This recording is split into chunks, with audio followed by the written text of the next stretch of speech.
Now, you've probably seen viral moments from committee hearings from Congress, but I assure you those committees can be more valuable than just viral moments. So on today's episode of Sarah Explains It All, I'm breaking down the committee process and tools we have to make a difference. Now, congressional committee hearings and briefings are really important opportunities to exercise congressional oversight over the executive branch, kind of in exactly what our founders and framers envisioned the House and Senate to do every single day.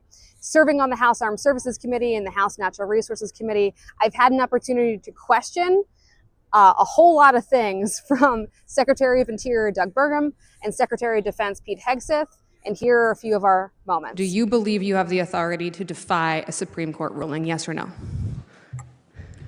We're not here to defy a Supreme Court ruling. Okay, I'll take that as a win. Now, how often committees meet varies by committee. I typically have 3 or 4 committee hearings or briefings a week between the 2 standing committees on which I serve. And you can use your time, which is a total of 5 minutes in any given hearing, to make a speech or to ask questions or somewhere in between.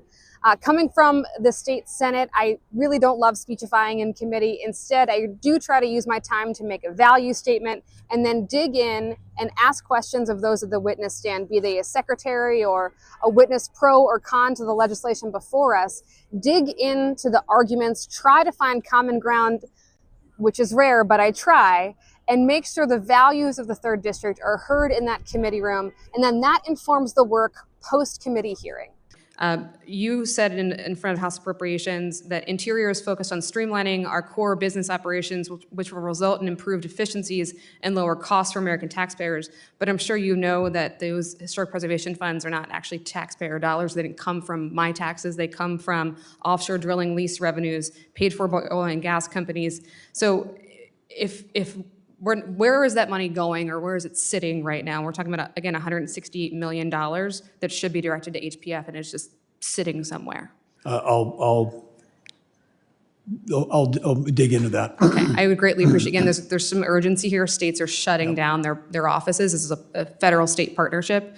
And again, we're coming up on a critical deadline. So you will see a lot of the legislation that I sponsor as the lead sponsor going before the 2 committees on which I serve, because I get to work with committee staff that I've built a relationship with. I get to spend time with my colleagues who are going to be the first to see that piece of legislation, debate that legislation, hopefully pass that legislation. And so you're going to see a lot of my time spent in those 2 committees.